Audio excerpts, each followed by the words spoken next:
54e jour de confinement, 54e vlog et dernier vlog les amis. Aujourd'hui c'est la FAQ, la foire aux questions. Je vais répondre à toutes les questions que vous m'avez posées dans les 4 ou 5 précédentes vidéos. Je réponds à la première question, la taille de mon sexe, 22, comme 22 longs riffs. Beaucoup de pangolines ont voulu savoir cette information cruciale. Et là je parle au repos parce que lorsqu'il est en érection, on est plus sur du 9 mm Parabellum.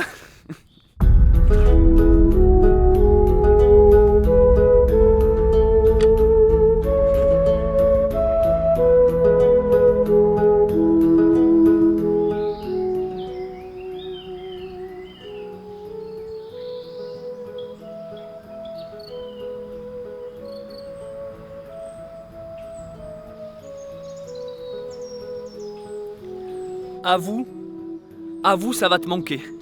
Avoue, t'es dégoûté que l'aventure confinement soit bientôt terminée. Le vlog que tu es en train de regarder, c'est le dernier vlog. Non pas le dernier vlog de ma chaîne, c'est pas le dernier vlog de Bunker Sauvage, c'est simplement le dernier vlog pour toute cette aventure confinement. Après, je le répète, je continue la chaîne Bunker Sauvage, je continuerai de sortir des vidéos sur le thème de l'autonomie, de la prévoyance, du survivalisme, du jardinage, de la pêche, de la chasse, enfin bref, chasseur-cueilleur, on va continuer tout ça. Ça ne sortira simplement plus à une fréquence de une vidéo tous les soirs, rendez-vous à 20 h, non. Là j'ai besoin de souffler, ça va faire quasiment 2 mois que je vous ai sorti une vidéo tous les soirs. Donc on va passer sur un rythme beaucoup plus standard et qui n'en est pas moins compliqué, hein, parce que ça demande quand même pas mal de boulot. On sera sur un truc du style une vidéo par semaine et un live le dimanche, ce qui vous fait quand même 2 contenus de qualité et qui deviendra votre nouveau rendez-vous hebdomadaire cette fois et non plus quotidien. Et vu que c'est un des derniers vlogs, j'ai bien envie qu'on aille enfin tester notre viande séchée. Rappelez-vous, pendant tous ces vlogs, on a vu plein de trucs. Comment faire son fromage, comment cuisiner des orties, comment se défendre, comment s'armer, comment se préparer, comment faire du feu, comment conserver des aliments. Bon bref, tout un tas de vidéos que je vous invite à aller revoir. Et je vous avais appris à comment saler votre viande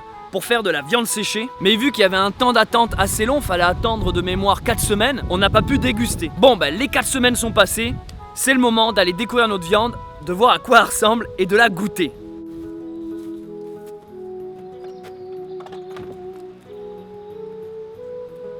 Me jugez pas parce que j'ai mis un short. D'ailleurs ça c'était un pantalon que j'ai juste coupé. Je me suis fabriqué un short façon permaculture. Enfin là c'est pas j'en perds ma culture, c'est j'en perds mes jambes. Très bien, très bien. Souvenez-vous, on avait attaché notre viande ici, elle n'a pas bougé. Je la découvre en même temps que vous, hein. Bon, je passais dessous de temps en temps, mais j'essayais de pas trop la regarder pour pas me spoiler. Et on avait fait un deuxième morceau de viande ici. Donc on avait fait 2 viandes qui étaient 2 gigots de porc, je crois. Et on les avait parfumées, épicées chacun d'arômes différents. Ha! Je l'ai eu. Ha! Je l'ai eu aussi. Aïe, je me casse la gueule. Beaucoup d'entre vous attendaient ce moment. Il y en a vraiment beaucoup qui m'ont dit mais c'en est où ta viande, on veut voir à quoi elle ressemble. Donc on va le découvrir ensemble. Alors, ça sent les épices. Et elle est pas, je trouve qu'elle a l'air un peu souple. On va voir, on va déballer tout ça. Avant qu'on déballe, je vous invite vraiment à aller voir la première partie de cette vidéo parce que là c'est le déballage, c'est le résultat final. Mais si vous n'avez pas vu tout le processus, vous allez rien comprendre. Donc je vous mets en fiche en haut et en lien dans la description la vidéo où on sale notre viande pour faire de la viande séchée. Parce que je le rappelle, c'est un très bon moyen de conservation, longue durée, sans utiliser d'énergie, d'électricité ou de congélateur. C'est facile à faire, ça permet de stocker la bouffe très longtemps, de la rendre plus légère et de conserver tous ses nutriments et tout ce qui est bon. Donc, allez voir la vidéo. Là, je pars du principe que vous avez vu tout le travail qu'on a fait dessus. Donc, on déballe et on découvre ça.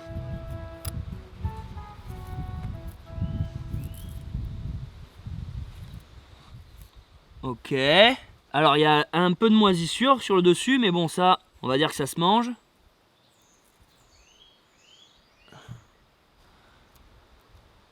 Il a un bon physique. Ok, très bien. On va ouvrir le second pour voir. Donc là, ils sont restés plus que 4 semaines suspendus dans ma cave. À savoir que j'espère que j'ai bien fait de les mettre dans ma cave plutôt qu'au frigo. Ah, ça ressemble vraiment à du sauciflard, hein. Donc lui, à quoi il ressemble? Un peu de moisissure aussi sur le dessus. Ce qui n'est pas particulièrement logique vu qu'on est censé avoir retiré l'eau. Putain, j'ai un doute les gars. J'espère que je vais pas choper la... Putain, j'ai un gros doute. On va voir à quoi ça ressemble. Allez, En tout cas, ça sent bon. J'essaye de me rassurer comme je peux. Je vous propose qu'on tranche et qu'on regarde à quoi ça ressemble. On va commencer par lui. Ah si, ah ouais, ah putain, mais carrément par contre. Ah mais de malade. Ça a juste trop bien marché. J'avais déjà fait de la viande séchée, mais j'avais fait ça au frigo. Là, j'avais un doute parce que j'ai mis ça dans ma cave. Donc, j'étais pas sûr à 100% que ça n'avait pas juste moisi et pourri. Mais là, lui c'est bon. Lui, il l'est validé. Alors, lui, on va le couper comment? Donc, ça, c'est très bon dans les salades ou en apéritif. Quand vous partez en randonnée, vous faites vous de même votre viande séchée. Et après, voilà, ça vous fait votre petite stock de protéines. Putain, excellent. Je pense qu'il est bon.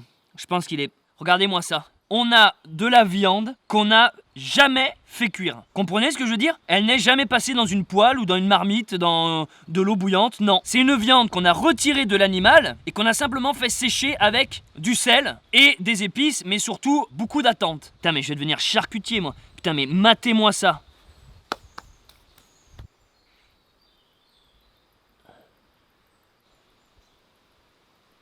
Vous avez vu ça? À vous, tes viandards. Bon, je sais pas si vous voyez très bien, en plein soleil, on va se mettre ici sur une petite table à l'ombre pour faire la dégustation. C'est parti, générique. Eh ben, ça c'est du bon boulot de survivaliste. Je crois qu'on peut clairement parler de réussite, d'autonomie et de survie pour la conservation des aliments qui est quand même une problématique très importante dans le monde de la survie et de l'autonomie. Comment conserver ces aliments le plus longtemps possible en utilisant le moins d'énergie possible. Maintenant, dégustation. Allez, on y va. On va commencer par celui-là qui était au piment d'Espelette. En termes d'odeur, ça sent la saucisse. Et je sais plus à quoi j'avais mis du thym, du persil, je sais plus. Oh. C'est tendre, ça fond dans la bouche, un truc de malade. Oh putain, mais... Oh mais mes amis, mais c'est un mets exquis. Ah putain, le piment d'Espelette par contre il arrache. Oh mais mon dieu, c'est super bon. Du tendre là, c'est juste du tendre. Ça fond dans la bouche, mais c'est incroyable. Oh putain. Oh mais les gars, c'est ouf. Non seulement conservation longue durée, gain de poids. La viande s'est vidée de son eau, donc c'est facile à transporter. Ensuite, aucun gâchis, aucune perte. Si vous tuez un animal, vous pouvez conserver toutes les parties de son corps, comestibles du moins, qui se mangent, grâce à cette méthode. Le seul problème de cette méthode, c'est qu'il faut trouver du gros sel. Mais la bonne nouvelle, c'est que le gros sel peut se réutiliser, donc c'est pas vraiment un problème, mais il faut quand même trouver le gros sel de départ. Et l'autre truc, c'est qu'il y a 3 à 4 semaines d'attente. Excellent. J'ai mis un peu beaucoup de piment d'Espelette. On sent que ça désinfecte, mais c'est pas plus mal. Alors celui-là, on va le goûter. Je sais même plus à quoi il est celui-là, les amis. Dans les deux cas, c'était du porc. Mais ça marche avec toutes les viandes. Et je rappelle que pour conserver du poisson, on privilégiera plutôt la technique du fumoir qu'on n'a pas encore vu, mais je vous ferai un vlog sur comment fumer votre poisson et donc le conserver. Après, le poisson aussi se sale. C'est exactement le principe du stockfish ou de la morue. D'ailleurs, comme son nom l'indique, stockfish, stocker du poisson, stockfish. Après, c'est de la morue, il faut dessaler. Vous voyez à quoi ça ressemble le poisson, c'est ce genre de truc. T'as l'impression que c'est un sgeg de momie qui a séché. Le stockfish, j'avoue, c'est un goût assez particulier, surtout quand derrière, faut dessaler. Faut en laissant tremper le poisson. Là, on n'a pas besoin de laisser tremper. On peut consommer immédiatement. Alors, on y va pour celui-là. Celui-là était au thym. C'est bon, je me souviens, il était au thym et au poivre. Allez, on y va.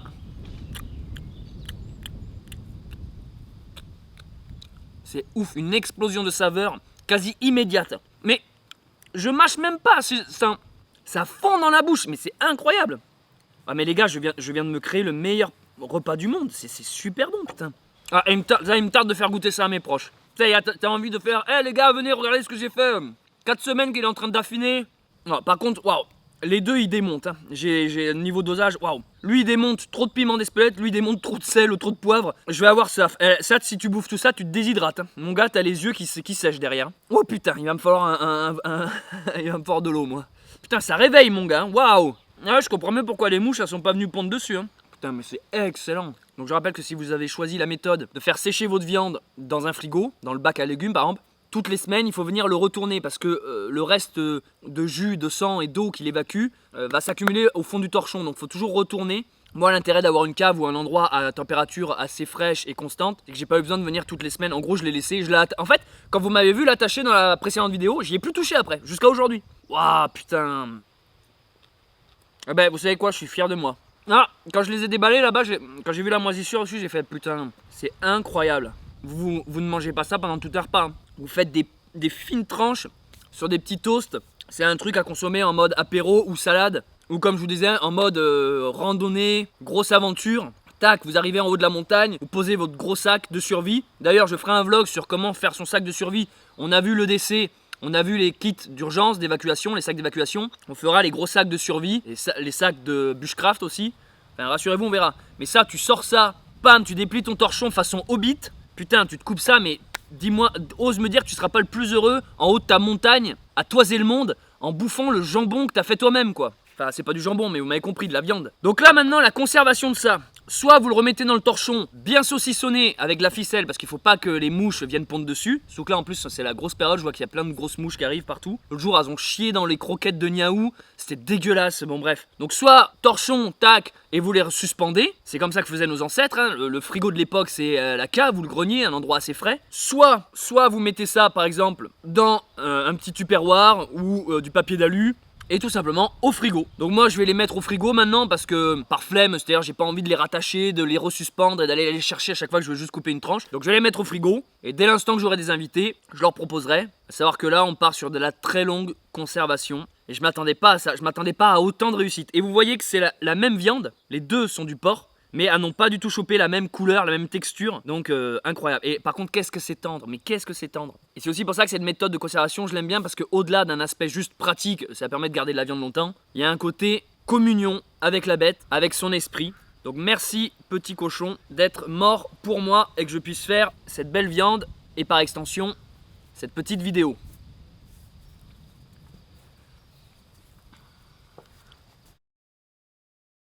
Les amis, c'est le dernier vlog, je vais simplement répondre aux questions, je pense que ça va être long. Je vais essayer de faire un minimum de montage, c'est-à-dire que je vais peut-être juste poser la caméra, répondre aux questions et très peu cutter, très peu couper dedans, on verra, ça je sais pas encore. Donc c'est peut-être pour ça que ça sera peut-être un peu plus long. Je rappelle, si jamais vous êtes déçus en mode « Ah, c'est un peu dommage de faire ton dernier vlog, une FAQ », non seulement elle m'a été beaucoup demandée, et ensuite, ce n'est pas le dernier vlog de toute ma vie, c'est juste le dernier vlog là qui sort un par jour pendant l'aventure confinement. Oh mais regardez, il est trop mignon. Mais comment pas résister à ça? Magnon, je deviens zoophile, Magnon. Il est pas trop mignon ce chat? Mais oui, toujours il me surveille depuis les autres airs pour voir ce que je fais. Il a peur que je l'abandonne. Oh oui, mon chat. Dommage qu'il soit pas une femme parce que au moins lui, il est fidèle. On rentre directement dans la FAQ. Fuck! Merci à tous ceux et toutes celles qui se sont prêtés au jeu de la foire aux questions, qui ont posé des questions. Elles ont été sélectionnées et triées par mon cher modérateur nommé TGV. TGV qui me suit depuis extrêmement longtemps, je te remercie du fond du cœur. Et qui en plus depuis quelques temps s'est lancé dans le côté secrétariat du bunker sauvage. Voilà, c'est mon petit prépuce, c'est mon dark prépuce TGV. Voilà, c'est lui qui prend mes rendez-vous. Bref, je te ferai du pâté de gland TGV pour te remercier lorsque je viendrai te voir. Comme ça tu pourras manger du gland. Donc TGV, merci d'avoir choisi ces questions, ça me facilite la tâche. Bref, je vais juste me conférer à ton Google Doc. Donc si votre question n'est pas traitée dans cette vidéo, arrangez-vous avec TGV. C'est parti pour la FAQ. Je me suis préparé du thé. Ça commence bien, je viens d'en foutre partout. Alors, je clique sur le Google Document. Ça fait quelques années maintenant que je te suis, j'ai traversé des hauts et des bas sur YouTube. Je pense que présentation aucune commençait à te cerner un peu et je me demandais si tu n'étais pas en quelque sorte en manque de contact réel dans ta vie privée, d'accord? Et que le fait de nous faire partager ton art et tes envies n'était pas pour toi une espèce d'échappatoire ou de branche sociale à laquelle tu te raccroches pour ne pas déprimer dans les épreuves personnelles et pas faciles que tu traverses actuellement. Ceci dit, si tu es de passage en Belgique, du côté de Charleroi-Namur, nous t'accueillerons avec plaisir hein, à la maison et accessoirement la personne qui t'accompagnera, n'est-ce pas? Ok, alors cette première question commence direct avec une analyse psychologique de mon moi personnel. Y a du vrai dans ce que tu racontes. YouTube pour moi est une forme d'échappatoire. Mais en fait, sans tomber spécialement dans l'extrême que tu sembles décrire du style je n'ai pas d'amis dans la vraie vie, du coup je m'exprime de manière outrancière sur YouTube, c'est pas aussi simple que ça, c'est pas aussi radical. C'est simplement que, on appelle ça de l'art. L'art, c'est quoi? C'est un moyen d'expression, c'est un moyen de parler presque. Il y en a, ça va être sous forme musicale, de dessin, d'écriture, de sculpture. Il y a plein de formes d'art possibles. Le but est simplement d'exprimer des choses qui sont à l'intérieur de nous, qu'on a du mal à clarifier avec des mots ou des expressions. Du coup, moi, mon médium, c'est la vidéo, c'est l'image, la vidéo, la photo. Ce que j'aime bien dans le côté cinéma et vidéo, c'est qu'on peut assembler différentes formes d'art. Je peux aussi bien associer de la musique, qui est déjà une forme d'art, à de la vidéo, et donc créer un sentiment, créer une forme de poésie, et qui me permet simplement d'exprimer des choses que je n'arrive pas à dire autrement. Donc en ça, oui, YouTube est un échappatoire, c'est simplement un moyen où je m'exhibe, je sors ce qu'il y a à l'intérieur de moi et qui crée des problèmes, parce que tous les artistes ont des genres de conflits intérieurs, ils ont le cerveau constamment en ébullition.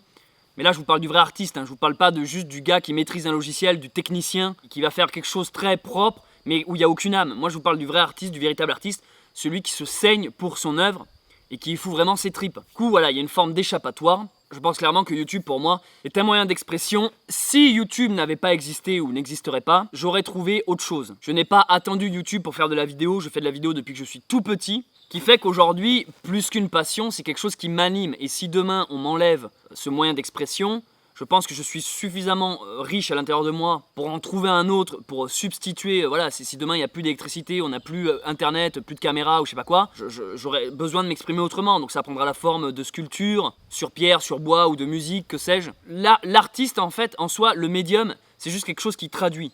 Il a un truc à raconter, de l'autre côté il y a un public, entre les deux, il faut trouver un objet qui traduit. Moi, actuellement, l'objet, c'est la caméra et YouTube.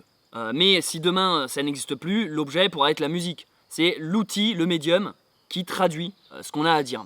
Après, là où j'aime pas trop ce genre de message, des gens qui pensent éternellement m'avoir cerné sur YouTube, c'est qu'en fait vous oubliez, et ça je le répète à chaque fois, vous oubliez que ce que vous voyez c'est simplement ce que nous on accepte bien de vous donner. C'est-à-dire que m'analyser c'est facile, mais en fait moi derrière je maîtrise, c'est-à-dire que c'est moi qui décide ce que je filme, ce que je monte, tu vois, et ce que je diffuse. Donc en fait, quand vous tirez des conclusions genre ouais, je pense t'avoir cerné, souvent vous êtes dans l'erreur. Je me rappelle, il y a beaucoup de commentaires des fois qui me disent ah Céleste, en fait, on a les mêmes délires, je suis sûr que toi t'es comme si, ah toi aussi tu dois kiffer telle série, tel truc. Et en fait, je suis là, bah non, en fait, tu m'as pas compris. Il y a plein de gens qui, parce que ils ont vu une vidéo, un vlog ou je sais pas quoi, ils ont de suite tiré des conclusions sur moi en mode ah ouais, ce mec-là, ça pourrait être mon pote, j'en suis sûr, il doit aimer tel type d'humour. Alors que vous voyez, en fait, pas du tout. Je suis pas le gars que vous voyez en vidéo dans la vraie vie. Et ça m'est déjà arrivé de rencontrer des abonnés, des personnes qui me suivent. Et j'irais pas jusqu'à dire qu'elles étaient déçues, mais en fait, c'est moi qui étais déçu d'eux en fait. C'est-à-dire que elles essayaient absolument de vouloir me plaire, de me dire ah regarde, je te suis depuis longtemps, je sors tes blagues, j'ai tes délires et tout. Et en fait, moi je disais ah putain, c'est un enfer en fait, c'est pas mon pote, tu vois, c'est vraiment pas mon pote. Donc n'oubliez pas que les vidéastes que vous suivez ne sont pas vos amis, surtout que vous avez l'impression de nous connaître, mais nous on ne vous connaît pas. Donc mollo polo. Après, pour ton invitation en Belgique, ça sera un plaisir de passer. Hein. N'hésite pas à remplir le Google Document. Avec TGV, on a mis en place un Google Doc. Je vous l'affiche dans la description. Vous cliquez dessus, il y a 4 ou 5 questions à répondre. Et en gros, c'est pour une rencontre IRL. Si vous voulez que je vienne à votre rencontre, parce que j'ai prévu de faire une sorte de tour de France, j'ai pas encore de date, mais ça sera pour bientôt. Remplissez le Google Doc. Et si vous avez quelque chose d'intéressant à proposer et qu'on se rencontre, allez dans le Google Doc. Amis francophones également, hein, si vous êtes en Belgique, en Suisse ou que sais-je. Mais donc je te remercie de t'inquiéter pour moi, mais t'inquiète pas. C'est juste que je pense que vous n'avez pas l'habitude de voir des gens qui s'expriment et qui sont passionnés en fait. On vit dans un monde où les gens en fait ils sont comme ça, ils sont cons avec leurs sentiments de merde, donc ils gardent tout en eux. On est dans un monde d'inexpressifs, on est dans un monde d'autistes. Et quand je dis ça, c'est pas insultant, c'est vrai, on est vraiment dans un monde où les gens ont peur de leurs sentiments, ont peur de ce qu'ils se ressentent. Moi par exemple, vous voyez bien, je m'extasie toujours sur le soleil, les plantes, le vent, les brindilles d'herbe. Et je vois des fois dans les commentaires désobligeants des gens qui disent putain on dirait vraiment un enfant hein. Mais les gars c'est le but de la vie, il faut retrouver l'enfance et la naïveté. Lisez le Petit Prince, bande d'incultes. En fait il y en a ras le cul des gens qui se pensent virilistes, masculins, hommes, en broyant tout ça quoi. Alors que c'est pas du tout ça les gars, comment ça marche. Enfin bref, en plus après ils s'étonnent de pourquoi ils arrivent pas à trouver des femmes. Ils sont là genre ouais les femmes sont intéressées que par l'argent. Mais non pas du tout les gars.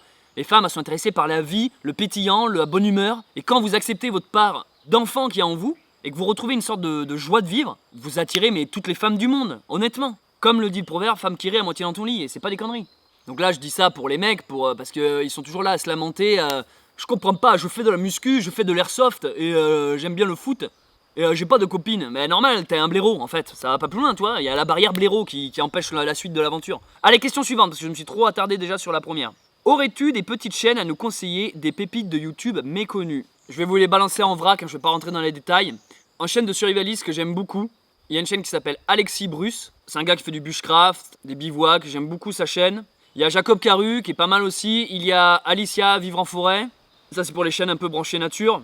Donc je vais balancer en vrac, ça sera à vous d'aller voir tout ça. Chaîne en petite pépite, pas trop connue, il y a Minofilm. Minofilm, j'en ai déjà parlé dans ses vlogs. C'est un instit qui fait des courts-métrages, des web-séries avec des jeunes de sa classe. Mais c'est du très haut level, c'est de très bonne qualité. Là, il vient de sortir une saison 2 de sa web-série qui s'appelle Eden. Je vous mettrai pas les liens dans la description, j'ai trop la flemme. Donc allez taper vous-même, débrouillez-vous, tapez Eden web-série. Ah, une chaîne inconnue d'un Italien qui vit en Amérique et elle me fait mourir de rire cette chaîne. Par contre c'est anglais, c'est Davy504. En fait il me fait rire, en fait son personnage est culte, c'est un bassiste qui fait des vidéos sur à chaque fois le fait que c'est lui le meilleur bassiste. Et en fait il va trouver d'autres gens sur YouTube qui font de la basse et il va leur proposer des duels.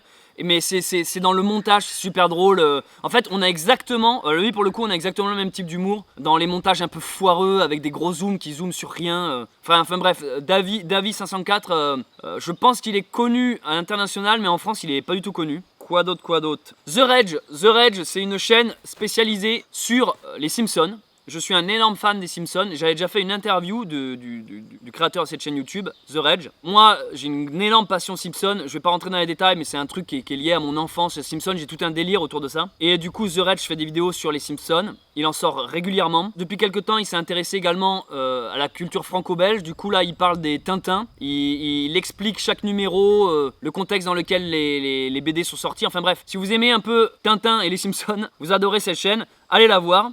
Une chaîne d'une fille qui s'appelle Morgan of Glencoe. On s'était rencontrés sur YouTube, numériquement. On a fini par se rencontrer en vrai. C'est une Bretonne, coucou à elle, très sympa. Elle fait, c'est une autrice, elle est écrivaine. Elle m'a envoyé son bouquin, qui est magnifique, que j'ai toujours pas fini, Morgan, désolé. Je vous invite à aller voir ce qu'elle fait. Elle fait des analyses, que ce soit filmiques, de séries ou littéraires.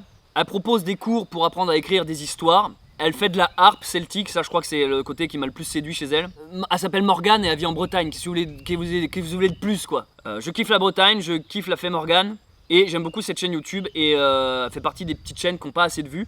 Pourtant elle fait des feats avec le Tropper que vous connaissez peut-être un peu plus, qui est également un auteur d'analyse filmique. Ils font pas mal de featuring ensemble. Voilà, d'ailleurs Morgane pour moi c'est une sorte de Tropper femme et Tropper c'est une sorte de Morgane mec. Voilà, donc Morgane, si tu vois cette petite vidéo, coucou à toi. Désolé pour ton livre, je sais que tu m'avais dit d'en parler sur les réseaux, mais je l'ai toujours pas fini. J'attends de le terminer complet pour pouvoir en faire une vidéo. Mais le jour où la vidéo sortira, je t'en ferai une bonne vidéo, à peu près dans 10 ans. Une chaîne de paranormal qui s'appelle Les Sentiers du Réel, tenue par Alexis. J'ai déjà fait pas mal de vidéos avec lui. Vous savez, moi j'ai plusieurs chaînes YouTube. J'en ai une qui s'appelle Évidence, c'est une chaîne où je fais de l'urbex. Je vais explorer des lieux abandonnés, parfois hantés, des lieux historiques, connus ou méconnus. Bref, je fais de l'urbex. D'ailleurs, petite information, si vous aimez les vlogs que vous avez suivis pendant toute la période du confinement, vous ne pouvez que aimer Évidence. Évidence, ce sont des vlogs. Ce sont des vlogs, sauf que ça se passe de nuit dans des châteaux abandonnés. Je veux dire, vous pouvez que kiffer Évidence. Parce qu'après, on retrouve mon phrasé, mon franc-parler. Bon, c'est peut-être un peu moins poète cada, mais c'est quand même bien, on retrouve l'esprit d'ici, quoi. Donc, Les Sentiers du Réel. C'est un de nos amis belges, n'est-ce pas? Avec qui d'ailleurs j'ai été rencontré au mois de janvier, je suis monté en Belgique le rencontrer. Et on a précisément tourné un épisode d'Évidence qui n'est pas encore sorti, qui devrait sortir bientôt. D'ailleurs c'est aussi pour ça qu'il me tardait la fin du confinement, pour que je puisse me consacrer sur ces projets-là, mes autres chaînes YouTube. En l'occurrence Évidence, où on a tourné un épisode avec Alexis, de la chaîne Les Sentiers du Réel, au fameux manoir hanté de Silent Hill et du Grand JD, le fameux manoir qui a fait le buzz à l'époque. Je sais pas si vous avez suivi tout ça, bref. Allez découvrir Les Sentiers du Réel. Une petite chaîne vraiment méconnue pour le coup, Réalimateur. Réalimateur est une chaîne YouTube d'un gars. Son concept est tout simple et je pense que ça peut bien fonctionner. Il présente dans chaque vidéo plusieurs courts-métrages, 4 ou 5 courts-métrages amateurs. Voilà, en gros il est là, il allume sa caméra, genre bonjour, aujourd'hui je vais vous présenter 4 films que j'ai vus. Sa liste, c'est que c'est que des films amateurs. Et en fait, il montre que dans le cinéma amateur, il y a beaucoup d'ingéniosité, de richesse, et moi c'est ce que j'ai toujours prôné en fait, j'ai toujours dit, parce qu'il y en a l'habitude, ces blaireaux qui pensent qu'il faut toujours avoir la caméra dernier cri, le meilleur micro. Non, en fait, putain, mais avec un smartphone vous pouvez faire des trucs, vous avez bien vu, je vous ai sorti une vidéo par jour quasiment filmée tout le temps au smartphone. Il n'y a pas besoin de matos, il suffit d'avoir les bonnes idées, les bons scénarios, et voilà, un peu de technique de mise en scène, mais c'est tout, c'est pas une histoire d'argent. Donc le cinéma amateur est un cinéma riche où on peut venir, c'est des mines d'or de découverte. Et c'est drôle le cinéma amateur. Moi vous savez, j'ai toujours aimé ce côté carton-pâte, genre le mec ils ont pas de budget, ils ont dû se démerder autrement, tu vois. J'aime bien le côté, t'as une soucoupe volante qui vole, tu sens le mec avec la canne à pêche et la ficelle de l'autre côté, vous voyez, j'ai toujours aimé ce côté-là. Et le cinéma amateur pour moi c'est peut-être le meilleur des cinémas. Et cette chaîne Réalimateur est excellente pour ça. Je continue.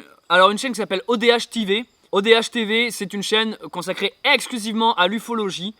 J'aime beaucoup son créateur, le détenteur de cette chaîne YouTube.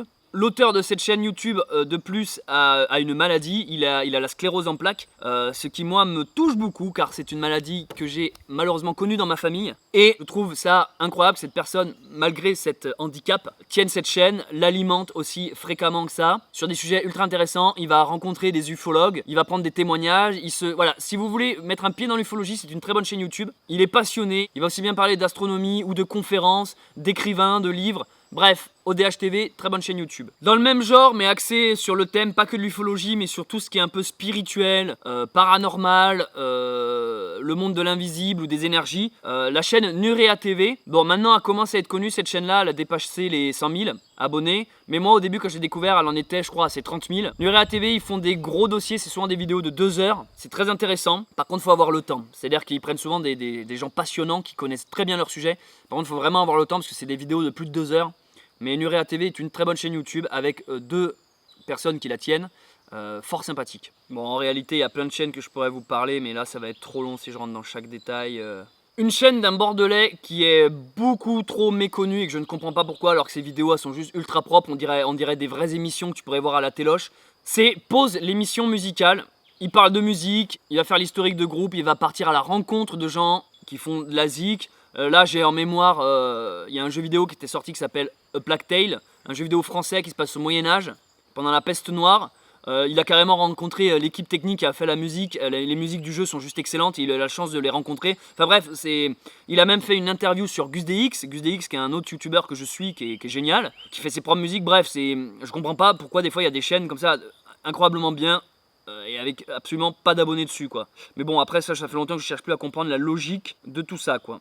Jean-Pierre Herland 2.0, c'est sûrement une de mes chaînes YouTube préférées au monde. Je ne sais pas si vous connaissez Jean-Pierre Herland. C'est simple, si vous ne connaissez pas, je ne vous raconte même pas ce que c'est. Si vous connaissez, vous êtes déjà en train de vous marrer derrière votre écran. Si vous ne connaissez pas, je vous laisse découvrir Jean-Pierre Herland et Jean-Pierre Herland 2.0. Pour moi, c'est les meilleures chaînes YouTube du monde. C'est la meilleure chaîne YouTube du monde. Nous avons quoi d'autre? Putain, il y en a tellement. Je suis abonné à beaucoup de chaînes. Crush 30, ça fait longtemps que j'en parle. Crush 30. C'est un Français ou Canadien exilé en Amérique. J'adore ce mec pour son délire, son humour. Il a vraiment un côté, je le dis à chaque fois, hein, mais Wentworth, c'est vraiment méga tough, giga tough. Crush 30, j'aime bien, il a un côté rétro, vieille VHS. Crush 30 transpire les années 90, tant dans son physique que dans sa mentalité. Ses vidéos sont extrêmement intéressantes et il est loin de dire beaucoup de conneries, c'est pas juste un rigolo qui fait le con et il amène vraiment un sujet sur lequel on réfléchit. Moi je sais qu'il m'a déjà fait changer d'avis sur pas mal de trucs. Allez voir Crush 30 bordel. Qu'est-ce qu'on a d'autre? Une chaîne qui est pas du tout méconnue mais Mosinor, je voulais vous rappeler que Mosinor c'est un bon, c'est vraiment à se pisser dessus. Soug Mosinor est abonné à cette chaîne, salut à toi Mosinor, merci. Et il mérite, moi j'ai été revoir ses vidéos récemment mais à chialer de rire quoi. Tapez La guerre des mondes de Mosinor, matez juste celle-là, elle m'a fait mourir de rire celle-là. Mosinor, La guerre des mondes. Putain, ça, il va être long elle va être longue cette FAQ. Allez, question suivante. À quelle chaîne accordes-tu le plus d'importance et le travail durant le confinement? Continue, on kiffe ce que tu fais, PS, fais gaffe, j'ai un 22 long riff. Ok, alors, durant le confinement, je me suis principalement et même quasiment que occupé de cette chaîne YouTube Bunker Sauvage. Je vous rappelle qu'avant, cette chaîne YouTube s'appelait Super Infini.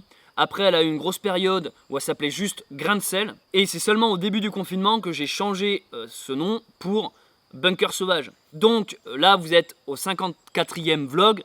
Et bien, ça fait 54 jours que cette chaîne est Bunker Sauvage. Par contre, ça m'a demandé beaucoup d'énergie parce que à chaque fois, changer le nom d'une chaîne, c'est pas que ça. C'est changer aussi tout le concept derrière.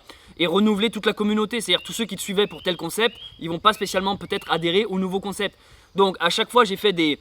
Moi je suis comme ça, hein, je suis très du jour au lendemain, ça me fait chier, ça dégage tu vois. J'aime pas me sentir figé et commencer à ce qu'on me mette dans une case et qu'on me fige là-dedans, qu'on me définisse là-dedans. Moi j'aime bien à un moment donné, hop, non vous croyez me connaître, pas du tout. Donc là on a fait un nouveau virement de bord, je suis désolé s'il y a du vent. Et dans ce nouveau changement éditorial, Bunker Sauvage, il a fallu que j'alimente avec une vidéo par jour. Enfin, il a fallu vraiment que je mette, c'est même pas les bouchées doubles, c'est les bouchées quadruples pour vraiment que la machine se lance. Parce que repartir de zéro à chaque fois c'est compliqué. Donc pour répondre à ta question, je me suis occupé principalement de cette chaîne Bunker Sauvage. Mais pendant la période du confinement, je me suis pas mal également occupé de ma seconde chaîne YouTube Céleste Grande, sur laquelle je diffuse des courts-métrages, des web-séries, des films, des documentaires. Bref, c'est ma chaîne pro, axée exclusivement vidéo et cinéma. Et pendant cette période du confinement, j'ai quand même, en plus d'alimenter tous les jours la chaîne Bunker Sauvage, j'ai quand même sorti 2 épisodes par semaine d'une web-série nommée La Base, la Brigade Anti-Zombie. Donc je me suis pas mal occupé de ces 2 chaînes. Je me suis par contre beaucoup moins occupé de mes 2 autres chaînes YouTube. Donc en gros ça fait 4, Bunker Sauvage, Céleste Grande. Je me suis beaucoup moins occupé de la chaîne Oxo, une chaîne où je fais de la musique 100% électro et 100% analogique. Pourtant j'ai eu un nouveau morceau qui est prêt et même un nouveau clip, mais j'ai pas eu le temps de le monter, pas eu le temps de m'en occuper. Donc ça arrive bientôt et c'est aussi pour ça qu'il me tarde la fin du confinement, pour que je puisse m'occuper de ces autres chaînes, Oxo. Et également Évidence, sur laquelle j'ai peut-être 5 ou 6 explorations qui ont déjà été tournées, qui demandent simplement à être montées et à être diffusées. Et donc il me tarde simplement de pouvoir re-alimenter ces chaînes-là. Est-ce qu'il y a une chance que tu nous montres ton bunker avec plus de précision, genre un room tour, c'est-à-dire une visite guidée du bunker? Je suis fan de tes vlogs, c'est pas grave si tu fais moins souvent de vidéos après le confinement, je les regarderai toujours. Merci beaucoup. Alors, pour la présentation de mon bunker en détail, je ferai, je pense, une vidéo exclusivement consacrée à ça. Mais honnêtement, j'ai pas l'impression que ça soit très intéressant parce que vous avez quand même beaucoup vu de choses de mon bunker. Je vous ai quand même pas mal introduit dans mon intimité, hein, et on se regarde pas dans les yeux quand on dit ça. Dans une prochaine vidéo, pourquoi pas. Question: comment organises-tu ta défense? Réponse: 22 longs riffs.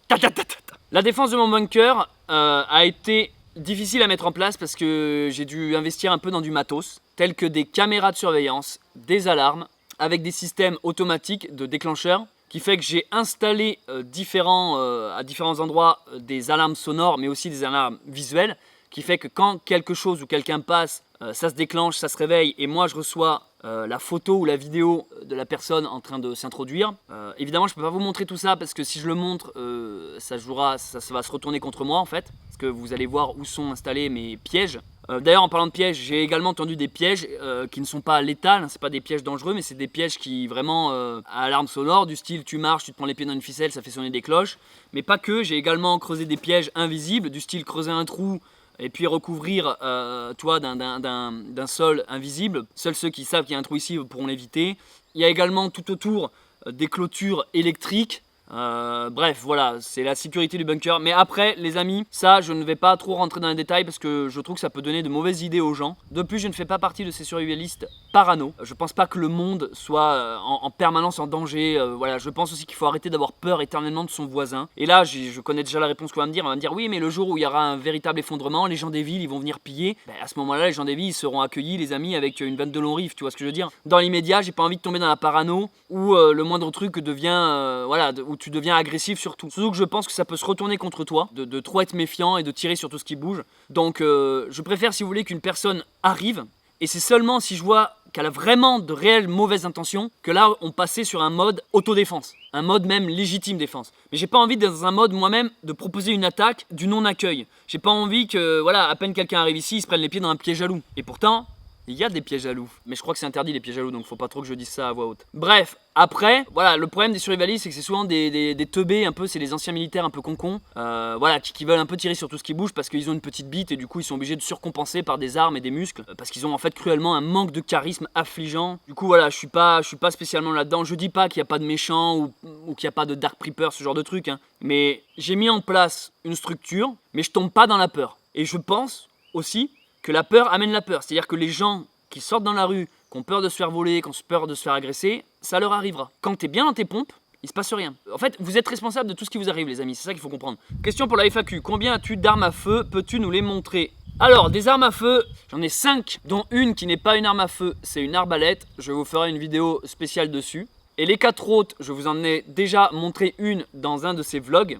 Un revolver. D'ailleurs, c'était pas la meilleure idée que j'ai eue de montrer ça en vlog parce que j'ai bien vu. Je crois actuellement que c'est un des vlogs qui a le plus de vues parce qu'en fait, ça a énervé les gens. En fait, quand tu montes des armes, ça énerve les gens. Les mecs se disent t'as une arme, t'es un gros PD, moi aussi j'ai une arme. Et en fait, ça, je sais pas, il y a un truc de débile mentaux. Quand tu montres une arme à l'image, Les mecs, je sais pas, ils perdent le contrôle. Je suis pas un mec anti-armes, hein. Je pense qu'on peut avoir des petits flingues, mais je suis pas non plus pro-armes, tu vois. Et j'ai quand même l'impression que armes égale gros débile derrière. Tu vois ce que je veux dire? Tu vois, il y a un côté, tu fais de l'airsoft, t'es un gros blaireau. Il y a quand même une notion de gogol. Je dis pas qu'on peut pas faire de l'airsoft et être intelligent. Je l'affirme. Non mais, ce que je veux dire, j'ai rien contre l'airsoft, j'aime bien balancer des crottes de nez sur les gens qui font dire. J'aime bien l'airsoft, voilà, calmez-vous, la clique. Mais vous voyez, ce côté Call of Duty m'insupporte en fait. Ce côté, je fous des casques, des lunettes infrarouges, je m'habille avec tout un tas de bordel, j'ai 36 000 trucs conneries dans mes poches. Et genre, je me sens viril parce que quand je marche, ça fait c'est lourd, cling cling cling. Et à un moment donné, non quoi, t'as envie de dire, ouais bon, t'as l'air d'un con en fait, finalement t'as juste un pistolet à billes, tu vois. Et je dis pas qu'il faut pas penser militaire et défense, mais comme je disais tout à l'heure, faut pas tomber dans la parano. Donc, bref, pour revenir sur la question, j'ai des armes et 3 autres que je ne peux pas montrer. En fait, c'est pas que je peux pas les montrer, en soi, je pourrais les montrer. Mais ça déclenche tellement des réactions de mongols derrière, du style tu sais pas tenir ton arme. Eh ouais, mais toi t'es un PD parce que moi mon flingue il est meilleur. En fait, quand je vous dis à partir du moment où j'ai montré mon petit revolver et qu'il y en a qui m'ont dit ouais, moi j'ai une calache, je vais te faire danser, t'es là, genre bon, allez, c'est des débiles. Donc je préfère pas montrer les armes. Et le jour où ils viendront me faire chier, là je leur montrerai. Et ils seront pas déçus. Sachez juste que le petit revolver que je vous ai montré, c'est l'arme la plus ridicule que j'ai. Comme par exemple, j'en ai un qui commence par fusil et qui termine par pompe. Mais bon, ça. Si vous êtes ça, je vous montrerai ça dans plusieurs vlogs. Ton idole, je n'ai pas d'idole car j'ai passé l'adolescence depuis longtemps. Non, je ne comprends pas ce truc de l'idole en fait. Je pense que c'est vraiment un truc quand t'es enfant ça. Quand t'es enfant, quand t'es ado, t'as besoin d'une entité pour te référer, donc d'un groupe. Je sais pas, moi à l'époque j'aimais bien les To Be Free, j'aimais bien Koh Lanta aussi. T'as besoin de figures comme ça, permettent de t'identifier et de te construire une identité. Très vite, je sais pas, lorsque j'ai dû avoir, la vingtaine, j'ai passé tout ça. En fait, j'ai arrêté d'être fan de personnalités, d'acteurs ou de musiciens. Parce qu'en fait, j'ai compris que ces gens-là sont des êtres humains comme tout le monde. C'est-à-dire que la rockstar, elle pose sa pêche tous les matins comme toi. La rockstar, plutôt que de le vivre par procuration sa vie en me disant elle a trop de chance, je me suis dit mais non, en fait, je veux faire de ma propre vie une rockstar. Je n'ai pas d'idole. Je trouve qu'on place beaucoup trop les gens sur des piédestals. Et je ne suis pas contre le fait d'avoir des idoles, mais je crois que j'ai eu une désillusion de voir que les gens placés en hauteur, c'était souvent des gens médiocres et pas très intéressants. Je trouve que tous les gens qu'on voit en musique ou dans les médias ou dans les films n'ont souvent aucun talent et que les véritables artistes, hélas, eux, devraient être placés en idole, ne le sont pas. Donc je suis plus de cette masse-là, de ce qu'on appelle l'underground, que vraiment l'idolation, les groupies, les fans. Voilà, je n'ai pas d'idole. Il y a des gens que j'aime plus que d'autres, dans leur création artistique, dans leur démarche du moins, mais jamais je m'agenouillerai pour un autographe de merde ou un selfie avec eux. Et d'ailleurs, je n'aimerais pas être l'idole de quelqu'un ou que quelqu'un soit fan de moi. À petite mesure, c'est-à-dire qu'il apprécie mon travail ou ma personne, pourquoi pas. Mais qu'il soit vraiment hystérique, ça me ferait fuir plus qu'autre chose. Putain, ce vlog est long, j'ai pas fini les questions. Un projet que tu attends. Là, actuellement, le projet que j'attends, c'est simplement de freiner la fréquence d'un vlog par jour pour pouvoir me consacrer, comme je le disais tout à l'heure, aux autres chaînes YouTube. Et sinon, en gros projet, j'ai un court-métrage qui sortira sur ma chaîne Céleste Grant, que j'aimerais produire. Ça sera mon prochain gros projet audiovisuel. Un court-métrage qui se passe à la préhistoire. Comme je vous le dis souvent, je suis passionné par cette période. Eux, c'était des véritables survivalistes. En ce moment, je suis à la phase recherche. Je me documente beaucoup, je lis beaucoup, je regarde beaucoup de documentaires. Et je pense, je peux déjà vous l'annoncer, que ce projet-là, il y aura un financement participatif type Ulule, comme je l'avais fait pour mon film de science-fiction nommé Mou, parce que je pense qu'il me demandera un peu de budget. Des conseils pour quelqu'un voulant réaliser ton métier. Ouais, lance-toi. Qu'importe ce que tu as là, immédiatement, lance-toi. Là, sors dehors, coupe la vidéo et lance-toi. Va parler, va t'exprimer. N'aie pas peur du regard des autres aussi. Deuxième conseil, n'aie pas peur du regard des autres. Fais-le. Tu crois que j'ai pas l'air d'un con, moi, des fois, quand je fais un arc pendant 15 vidéos et que le premier essai, il pète? Pas grave, fais-le. Qui m'aime me suive. Gardez juste cette phrase en tête. Si on vous aime, on vous suivra. Cherchez pas à être aimé. Soyez vous-même et vous serez aimé. Meilleur conseil du monde. Ta plus grande fierté. Ma plus grande fierté, ce sont mes enfants. Non, je n'ai pas d'enfants. Alors, je pense que par ta question, ma plus grande fierté, c'est qu'est-ce que moi j'ai créé. En fait, je pense pas encore avoir accompli quelque chose d'assez énorme pour en être fier. Question, y aura-t-il une saison 2 de La Base, la brigade anti-zombie, web-série disponible actuellement sur ma chaîne YouTube Céleste Grant? Oui et non. Non, dans le sens où on n'a pas prévu une saison 2 et c'est pas prévu qu'il y en ait une. La saison 1 nous avait demandé énormément de boulot pour finalement assez peu de récompenses. Le truc, il fait à peine 200 vues. Ça, c'est un peu rageant quand tu fais une web-série et qu'elle a pas beaucoup de vues. La fiction marche difficilement sur internet. Par contre, il y aura une saison 2, peut-être, si un jour ça buzz. Voilà, si un jour les gens se réveillent et se disent putain, mais en fait, c'est génial La Base. Et que voilà, derrière, il y a vraiment un engouement. Peut-être que ça nous motivera à faire une saison 2, mais dans l'immédiat, pas de saison 2 de prévu. Veux-tu faire un j'irai picoler chez vous? Eh ben oui, c'est prévu. avec TGV, mon modérateur, on a mis en place un Google Document. Trouvez le lien de ce Google Doc. Si vous avez un métier insolite ou une passion, si vous voulez qu'on se rencontre IRL, si vous êtes survivaliste ou vous êtes dans le jardinage, la permaculture, l'apiculture, bref, si vous êtes même agriculteur ou même si vous avez une autre profession, n'importe, si vous êtes musicien, artiste, que sais-je, si vous avez quelque chose à me faire découvrir, je vous propose de remplir le Google Document. Il y a 4 ou 5 questions à répondre et je ferai une sorte de petit tour de France pour venir à votre rencontre, faire des vidéos, des reportages, des documentaires, des vlogs. Et ça sera fort intéressant, je le pense. Et bien sûr, du coup, ça sera un j'irai survivre chez vous, j'irai picoler chez vous. Quel est le but dans la vie? Que se passe-t-il après la mort? J'aimerais avoir ton point de vue sur tout ça. Le but dans la vie, c'est de te trouver toi-même. Connais-toi toi-même, de faire abstraction de l'image qu'on peut renvoyer sur les autres, s'écouter. On est dans une société où les gens écoutent souvent leur tête en se disant ouais mais j'ai peur. La peur en fait vous guide vos gestes. J'ai peur de prendre cette décision, j'ai peur de me retrouver à la rue, j'ai peur de quitter ma copine, j'ai peur de... Vous voyez, on a des peurs en fait. Il faut écouter son cœur. C'est-à-dire que ton cœur lui, c'est toujours la vérité.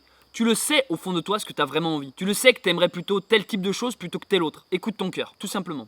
Écoute ton cœur tout simplement à partir du moment où tes actes ne nuisent pas à autrui. C'est-à-dire que par exemple, si tu es un pédophile, si tu écoutes un peu trop ton cœur, tu risques de faire du dégât. Tu vois ce que je veux dire? Donc il faut pas nuire à autrui. Écoute ton cœur à partir du moment où tu sais que ce que tu fais au fond de toi, c'est bien. De toute façon, on le sait quand c'est bien ou mal ce qu'on fait. Si tu sais qu'au fond de toi, c'est bien et que ça ne fait aucun problème pour personne et que ça ne nuise pas à quelqu'un d'autre, alors tu es sur la bonne voie. Qu'est-ce qu'il en débouchera de ça? Du bonheur. Tu rayonneras d'amour et de joie. Et grâce à cette joie-là, ça sera quelque chose de communicatif sur les autres. Donc le but de ta vie, c'est de te trouver toi-même dans un premier temps. Et une fois que tu es aligné, tu aideras sans même le vouloir les personnes autour à également se trouver elles-mêmes. Et lorsque tout le monde sera aligné, on vivra dans un monde de paix et d'amour. Donc ça répond à ta deuxième question, qu'est-ce qui se passe après la mort? Avant de penser à la mort, pense à la vie. Et tu verras qu'à ce moment-là, si tu vis ta vie pleinement, tu n'auras plus peur de la mort, car tout simplement, la mort n'existera plus. Pourrais-tu faire un vlog sur tes affaires bushcraft s'il te plaît? Sinon génial tes vidéos. Oui l'ami, c'est prévu. Un vlog sur le sac à avoir avec soi en bushcraft. Moi ce que j'appelle le sac bushcraft en fait c'est le sac de survie. C'est-à-dire c'est le sac à dos que tu prends avec toi et tu peux tenir très longtemps avec. Le sac, c'est une sorte de sac de rando amélioré quoi. Oui je ferai une vidéo dessus. Tu vas vivre définitivement dans ton bunker ou juste pour l'été? Bah du coup j'y ai déjà répondu, j'y suis depuis gamin. Après moi dans ma vie j'ai pas mal bougé. Donc c'est pas impossible que des fois pendant plusieurs mois je redéménage ailleurs. Mais dans tous les cas ça reviendra toujours mon point de chute. Où est-ce que je reviendrai? Si ta question c'est qu'est-ce que je vais faire une fois le déconfinement arrivé, je reste là actuellement, j'habite ici et j'ai que cette maison comme domicile. Question, on est à la campagne ou on n'est pas à la campagne? Voilà. On est à campagne ou pas à campagne? Ah, campagne. Bon les amis, je vois qu'on est à la moitié, il y a encore trop de questions. Je vais faire une pause, je vais vider la carte mémoire, manger un truc, je suis en train de tomber en hypothermie là. Et on reprendra plus tard, je vais crever là. Bon, pour cette deuxième partie de la FAQ, là je viens de faire une pause, j'ai été manger. Je vais en profiter pour m'avancer. Ça c'est la hausse de la ruche.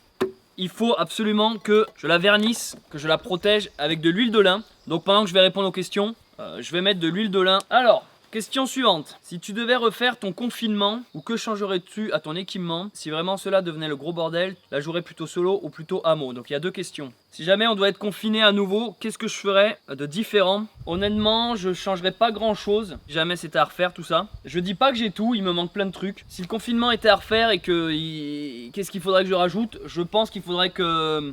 peut-être une personne. Une femme de préférence, avec qui je m'entends bien, encore plus de préférence. Là, ce qui a surtout été difficile pendant le confinement pour ma part, c'est la solitude. Et je parle bien de solitude, je parle pas de sexe. Je suis pas en train de vous dire, oh là là, j'ai trop envie de ken, c'est compliqué. Non, parce que ça va, moi j'arrive à me gérer là-dessus. Je suis pas particulièrement en galère de sexe de manière générale. Du coup, c'est pas un truc sur lequel je m'inquiète. Je me dis pas, oh vite, faut que j'aille niquer, je suis en manque. Donc ça serait une personne en fait. Une personne avec qui, voilà, on est dans le même délire et qu'on s'entend super bien. Parce que la solitude, ça peut être pesant. Après, moi, si j'ai bien vécu ce confinement, c'est parce que j'étais pas vraiment seul. J'étais un peu indirectement, j'étais avec vous. Je sais que ça peut sembler bizarre de dire ça, mais vous avez eu une énorme influence sur moi en fait. Ça m'a grandement aidé de vivre ce confinement avec vous. M'a grandement fait du bien et grandement aidé. Après, je sais plus ce que c'était l'autre question. Ah oui, si demain c'est la fin du monde, je me la jouerais perso ou... Non, je la jouerais plutôt en groupe, hein, plutôt communautaire. Après, faut voir avec qui. Je pense pas que je ferais des alliances avec des parfaits inconnus. Mais je pense que je la jouerais plutôt groupe, avec amis, famille et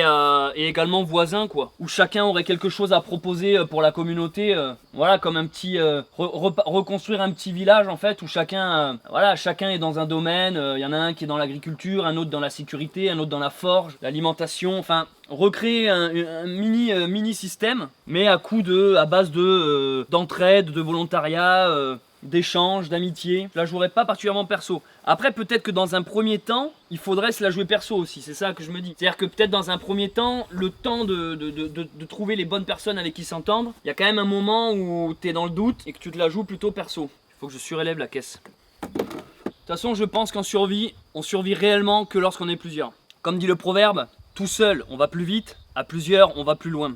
Et je pense que dans un cas de fin du monde, l'important c'est... Tu peux être tout seul un temps, mais je crois qu'à un moment donné, le bonheur n'est réel que s'il est partagé. C'est la conclusion, c'est la morale du film Into the Wild. Très bon film, ça fait longtemps que je n'avais pas conseillé une référence culturelle, mais je crois que vous l'avez tous déjà vu. Into the Wild, un film absolument à voir, sur cette volonté de se couper de la société et de vivre en totale autonomie, en totale autarcie justement, en totale survie. La question que j'ai envie de vous poser c'est, survivre c'est bien, mais quand t'es seul, est-ce que ça vaut le coup? Franchement, survivre pour être tout seul, qu'est-ce qui se passe? À ce moment-là, je veux dire, t'es pas plus avancé. Donc je pense qu'une fois que t'es seul, t'as l'air un peu con, t'as peut-être survécu, mais si t'es tout seul, personne sera là pour t'applaudir. Après, pour être franc avec vous, je pense que sur certaines missions, certains objectifs, la solitude peut être un avantage. Je pense, je sais pas, par exemple, imagine tu dois... te fondre dans le décor, t'es dans les bois, tu dois espionner un camp ennemi, tu dois observer un peu, t'infiltrer quelque part pour récupérer je sais pas quoi. Je pense que tu seras toujours plus à l'aise tout seul, plus discret du moins, pas à l'aise mais discret. Allez, question suivante, mon sport favori?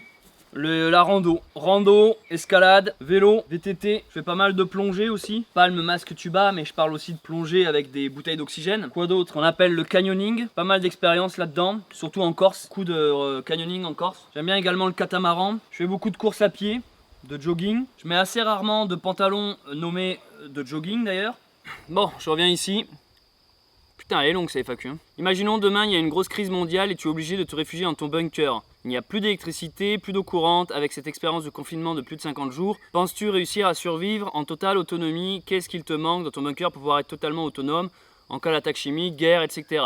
Alors, déjà côté eau, je l'ai expliqué dans ces vlogs, je suis autonome. On a une source, on a un puits, on a une pompe qui ramène l'eau ici. Donc côté eau, même s'il n'y a plus d'électricité et que la pompe ne fonctionne plus, je pourrais toujours aller en chercher manuellement. Donc côté eau, c'est réglé. Côté chauffage, on peut toujours bien s'habiller, faire du feu, fabriquer un poêle, bref, côté chauffage, je m'en sortirai. Côté électricité, j'ai quelques panneaux solaires, hélas pas suffisamment pour répondre à toute ma demande et mon utilisation d'électricité. Donc sur ça, je ne suis pas du tout autonome. C'est quelque chose qu'il faudrait que je perfectionne et que j'améliore dans les mois, années qui viennent. Côté alimentaire, je ne peux pas parler d'autonomie, par contre je peux parler de longue durée. C'est-à-dire que j'ai beaucoup de stocks, que je peux alimenter, agrémenter de temps en temps avec ce que je produis moi-même dans le jardin. Mais sur du très long terme, je ne suis pas autonome à 100%. Mais là, c'est parce que je parle dans un cadre de survie mais de confort. C'est-à-dire que je pense quand même que si demain c'est la grosse merde, on sera obligé aussi quand même d'arrêter de faire une croix à un certain confort. Donc à un moment donné, comme je vous l'ai montré dans ces vlogs, on peut bouffer des orties. J'ai pas fait l'expérience, mais il faudrait voir combien de temps on peut tenir rien qu'en bouffant des orties par exemple. Et en ça, on peut aussi parler d'une forme d'autonomie. Donc entre ce qu'on trouve naturellement dans la nature, ce qu'on peut produire et les stocks que j'ai déjà, je peux tenir longtemps. Je pense que je peux tenir facile une année. Ça peut vous sembler pas beaucoup, mais une année de stock de bouffe sans jamais avoir besoin de ressortir acheter quelque chose, c'est déjà pas mal. Mais est-ce qu'on peut vraiment parler d'autonomie? Je ne pense pas. C'est simplement du stock et de l'arrangement de temps en temps en allant chercher quelque chose soit en pleine nature soit dans le jardin. Et ça fait partie des choses où je pense que être en communauté est très utile. Travailler avec des groupes parce que du coup on est un peu plus proche de l'autonomie. Voilà, si par exemple des gens s'occupent de tout ce qui est viande, imaginons, d'élevage, d'autres s'occupent de tout ce qui est potager, enfin voilà, il y a des rôles qu'il faut se répartir. En fait, avec ces vlogs et avec cette chaîne Bunker Sauvage, il faut comprendre que vous suivez une personne, vous suivez un gars, moi en l'occurrence, qui cherche à le devenir, qui tente à l'être, qui s'en approche. Mais à aucun moment j'aurais la prétention de vous dire ok ça y est je suis autonome. Et ça je pourrais seulement vous le dire quand j'aurais passé une année complète du 1er janvier au 31 décembre 100% autonome sans avoir claqué un seul centime ni dans l'électricité, l'eau, la bouffe, et que durant cette année j'ai réussi à ressemer des graines pour me renourrir l'année qui suit. Là je pourrais dire ok ça y est on est autonome. Et après, pour répondre à ta question, en cas d'attaque chimique ou de guerre, mon bunker, il est pas blindé, il a pas les murs en plomb, donc pour tout ce qui est radiation, tout ça, non, il est pas équipé, non. Question, que penses-tu du marxisme, troxisme et de l'anarchie, en bref de la reprise du pouvoir du peuple par rapport à la bourgeoisie? Alors, le marxisme avec la lutte des classes, ça c'est l'éternel grand combat. Je pense que la lutte des classes en effet a toujours existé. Tout ce que je peux te dire, c'est que moi, en effet, j'aurais tendance à correspondre à la définition de ce qu'on appelle un anarchiste. Non pas que je me fais des tatouages mort aux vaches et que je me mets des Rangers et des baggies de merde avec des colliers à clous et que je vais péter des vitrines. Je suis pas anarchiste dans ce sens-là. Par contre, je suis anarchiste dans le sens où je suis contre le système en place capitaliste. Je suis contre aussi une forme de bourgeoisie. Alors, je dis pas qu'on peut pas devenir riche et se mettre bien, ils ont le droit. Par contre, je suis contre une bourgeoisie laxiste, c'est-à-dire où tu vas avoir une richesse et jamais t'ouvrir aux autres en fait, ou jamais faire des créations artistiques ou des choses pour élever les gens. C'est-à-dire pour moi, la personne qui a réussi, mais qui est juste égoïste, qui a de la thune, ok, mais si tu veux, où elle a rien à sauver, tant dans son âme, dans son esprit, que dans sa manière de faire, il n'y a rien à sauver, bah c'est de la merde. Et ça, pour moi, ça serait à abattre. Une personne qui est saine de tête et d'esprit, et qui est gentille et qui est ouverte aux autres, si elle a réussi par ses propres moyens, c'est pas une cible à abattre. Je n'ai rien contre les riches ou la bourgeoisie. J'aurais tendance à me définir un peu hors système, donc anarchiste, mais c'est pas pour autant que je veux détruire ce système. J'aurais tendance à vouloir m'en extirper, que ce système vive, mais sans moi.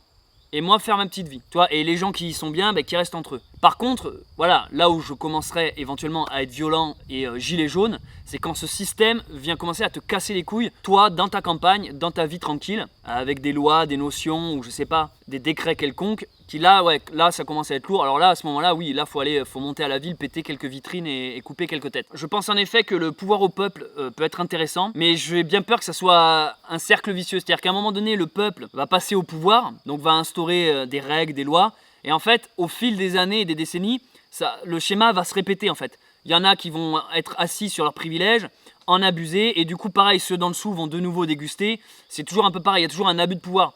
Donc en fait, le peuple au pouvoir, pourquoi pas, mais il faudrait vraiment des personnes charismatiques et qui représentent le peuple, qui ont vécu... J'irais pas jusqu'à dire qu'un véritable homme politique, qui voudrait défendre par exemple la France ou son pays, doit être quelqu'un du pays qui a connu tout ça. Pour moi, tu peux pas être un homme politique et t'occuper des problèmes des Français quand tu viens d'une famille de bourgeois, de riches, de banquiers, et que tu as fait toujours des hautes études et que tu n'as jamais foutu, si tu veux, la main à la pâte. Le véritable homme politique qui saurait gérer un pays, une nation, ça serait l'homme qui aurait vu un maximum de choses dans sa vie. Tu vois, qui aurait testé plusieurs métiers, qui aurait eu plusieurs rencontres, qui aurait à la fois vécu à la ville, à la campagne. Tu vois ce que je veux dire? Qui aurait eu plusieurs expériences. Qui fait que lorsqu'il parle à son peuple, il sait de quoi il parle. Et j'ai quand même l'impression que ça fait longtemps que là, on est avec des gens qui sont totalement déconnectés de la réalité.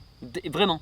Et c'est ça, les gilets jaunes, c'est un résultat de ça. Et après, par rapport au pouvoir au peuple, le seul problème de ça, c'est que, voilà, c'est mon côté méprisant, mais moi, je viens du peuple. Mais j'ai su m'élever intellectuellement, tu vois, je me suis renseigné, cultivé, j'ai une grande curiosité qui m'a poussé à faire mes recherches, à m'élever mentalement. Même si je ne me suis pas élevé socialement, c'est-à-dire que j'ai pas gagné plus d'argent ou perdu, tu vois, j'ai un peu, depuis que je suis né, je suis un peu dans la même classe sociale que d'habitude. Je me suis élevé intellectuellement parlant pour m'en sortir. Par mon bagou, ma tchatch, mon savoir-faire. Tu vois, j'ai fait des études, j'ai fait une école d'art, c'est une école publique, elle est gratos, mais j'ai fait une école d'art où dans ce milieu-là, il y avait quasiment que des fils de bourges. Et si vous voulez, il y avait une autosatisfaction quand des fois on était à des vernissages, donc des petits fours, des champagnes où tout le monde a des costumes, et t'es devant une merde pas possible qui coûte des millions d'euros à débattre et à te branler la bite sur qu'est-ce que c'est l'art. Et moi j'étais là genre, putain mais je suis dans ce milieu-là, alors que je viens de la campagne quoi. Et finalement je me retrouvais avec des gens qui étaient très dans le monde artistique contemporain, mais le mauvais côté de l'art. Parce que moi je défendrais toujours l'art, j'adore l'art, même l'art contemporain. Pour moi tu peux chier dans une boîte de conserve et prétendre que c'est de l'art. J'y crois, du moment que c'est fait avec le cœur j'y crois, et avec le cul du coup. Ce que je veux dire c'est que l'art réel existe, il faut arrêter de dire ah là là les artistes, moi aussi je peux me moucher et faire de l'art. Non, les artistes c'est la démarche qu'il y a derrière qui fait que la chose devient art, c'est pas l'objet final. Mais ce que je veux dire c'est que j'en ai rencontré en fait, il y a le bon et le mauvais artiste, vous voyez ce que je veux dire. Et j'en ai vraiment rencontré de l'escroc, de l'artiste qui vraiment c'est de la merde, il n'y a aucune philosophie, il n'y a aucun sentiment derrière ça daube, et vraiment t'as juste envie de cramer lui et son œuvre d'art, enfin sa merde artistique. Mais ce que je veux dire par là c'est que quand j'étais dans ce milieu-là de bourgeois et de trucs très mondains, avec des petits fours où t'as vraiment des serveurs qui viennent te servir, et moi j'étais là genre, le mec vraiment il me voyait, monsieur tenez vos petits fours, et t'es là mec, mais t'as mon âge, t'es en train de faire un boulot d'intérim, Tu sais, le mec il était là en extra, on lui avait demandé de s'habiller en pingouin et de venir servir des petits fours. Et du coup il y avait une sorte de classe sociale qui s'est installée parce que lui m'amenait des petits fours et moi j'étais soi-disant l'artiste. À un moment donné j'ai voulu casser ça, j'ai fait non mais tu sais j'ai commencé à tutoyer le serveur et moi Bob et toi tu fais quoi dans la vie, tu bosses là. Si tu veux, pour moi j'avais pas à le prendre dessus. Et en fait dans le milieu de l'art il y a beaucoup de gens qui adorent ça. Genre ça y est j'ai réussi, ah oui c'est mon œuvre qui est là. Et tu vois l'autre arrive avec son plateau, il le regarde même pas vraiment. Il prend sa coupe de champagne comme ça, il lui tourne le dos. Genre t'occupes pas, c'est des conversations littéraires qu'on a, casse-toi, t'es pas assez intelligent pour ça. Ça c'est insupportable, c'est insupportable. Et ça oui, ça faut monter à la ville, péter des genoux, vraiment. Ah oui, ah non, là, faut péter des genoux. Donc si vous voulez, ce que je veux dire c'est que le prolo moyen peut réussir socialement en fait. Parce que moi je me suis retrouvé dans des milieux où théoriquement je n'étais pas censé être. Dans des milieux de riches, de la haute bourgeoisie toulousaine, parce que moi c'est surtout à Toulouse que j'ai traîné, mais simplement par ma curiosité et le fait que je me sois ouvert à plein de choses. Et après, il y a une forme aussi de tchatch, faut avoir quand même la tchatch. Et donc ce que je disais, c'est que le problème de la question le pouvoir au peuple, c'est que souvent j'ai quand même constaté que le peuple, c'est une majorité de débiles quand même. Il faut reconnaître que ça vole pas très haut. Alors je sais que tout le monde n'a pas accès à la culture, à la littérature, ce genre de choses. On vient pas tous du même milieu, donc forcément il y a des milieux défavorisés où on va dire qu'ils ont aucun outil, aucun élément pour s'élever socialement. Il y a des statistiques comme ça qui disent que, alors je sais plus ce que c'est les chiffres, mais du style si tu grandis dans une famille de pauvres, en gros tu resteras dans une famille de pauvres quoi. Et ceux qui viennent d'une famille de cadres, deviendront cadres eux-mêmes. C'est assez rare les cas où où tu t'élèves, on va dire. Et il est vrai que quand tu vois ce que j'appelle les cassos, les prolos, des fois tu dis il y a rien à sauver quoi. Quand tu vois qu'ils font 3 heures de queue pour le McDo, t'as envie d'abandonner, t'as envie de dire non mais allez, d'un coup t'as envie d'être pour les riches. Le problème du cassos, c'est qu'il s'aide pas lui-même en fait. Et on a beau lui dire et redire toute la journée de comment s'en sortir, il ne fera pas l'effort. Et en ça aussi, des fois, t'as envie un peu de dire chacun sa merde à un moment donné, tu vois.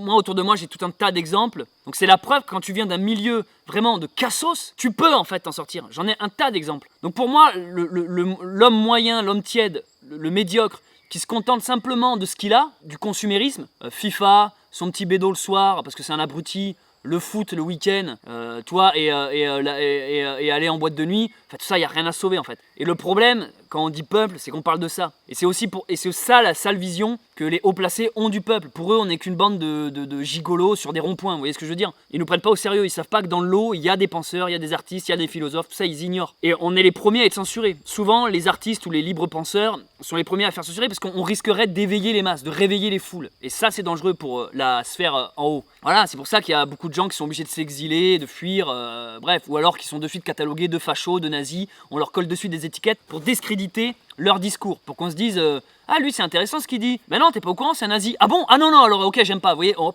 faire la technique de l'autruche, on les tue socialement ces gens-là. Donc le pouvoir au peuple oui, mais alors faut voir quel peuple, parce que le problème c'est que dès l'instant qu'on a donné la parole au peuple ou le pouvoir, le peuple n'est pas éduqué pour gérer, ça fait souvent de la merde. Moi je vois par exemple sur internet, YouTube, c'est un très bon exemple de ça, on donne la parole au peuple, c'est-à-dire que tout le monde peut faire des chaînes YouTube et tu t'aperçois qu'il y a 80% de merde sur YouTube, 80% de contenu extrêmement médiocre, mais même très mauvais. Si c'était médiocre seulement c'était pas mal. Non, c'est vraiment nul à chier. Bas de plafond, ça fait pas voler, ça conforte les gens dans leur médiocrité, dans leur ignorance, dans leur bêtise. L'autre jour j'ai fait un live sur cette chaîne YouTube et on s'est fait raid, c'est-à-dire qu'il y a un autre youtubeur qui est venu m'envoyer sa communauté pendant que j'étais en live par un mec nommé La Cagoule. Bon, rien de bien méchant, mais si vous voulez, actuellement sur la chaîne de La Cagoule, on peut voir la rediffusion de ce live où il vient me troller.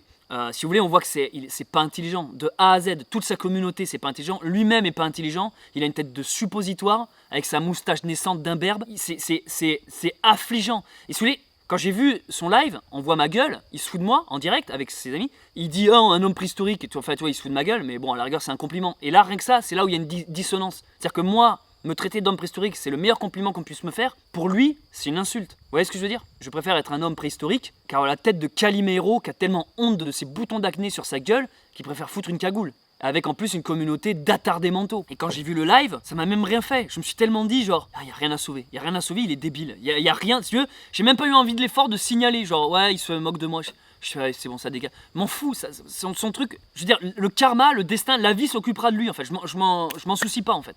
Et donc YouTube, comme je disais, est l'exemple même de ça où le peuple s'est exprimé et on s'est rendu compte que c'était très mauvais. En fait, le peuple, il faudrait que déjà dans ce peuple-là, il y ait déjà presque une hiérarchie ou des rôles. Il faudrait que le peuple débile reconnaisse les artistes, les philosophes et les lumières et les définisse en tant que représentants. Et c'est un peu, je pense, ça n'engage que moi, c'est mon avis, je pense que c'est le gros problème des gilets jaunes. Le problème des gilets jaunes, c'est que tu es à côté de Jojo le gilet jaune qui a 2 dents et 2 neurones. Tout comme tu es à côté du boxeur qui lui a vraiment des valeurs et sait de comment il veut défendre son pays, tout comme tu es à côté de l'intellectuel qui est pour le RIC et mettre des choses en place pour que les choses enfin avancent. Trop de mélange, c'est pas bon. Les mélanges sont pas spécialement bons. Ce qui est bon, c'est les dosages. Quand tu doses intelligemment et que tu fais une belle cuisine, là, c'est bon. Il faut mélanger, mais intelligemment. Je suis pas mal étiré sur cette question, putain. Salut Céleste, tu as commencé à t'intéresser à quel âge au survivalisme et à l'autonomie? Bon, on va dire que franchement c'est depuis tout petit en fait. Sauf qu'à l'époque j'appelais pas ça le survivalisme, mais depuis tout petit quand j'allais faire des balades dans les bois, j'ai toujours été passionné par la construction de cabanes avec les copains, comment faire du feu soi-même. J'ai toujours été passionné par la préhistoire, par le côté rahan.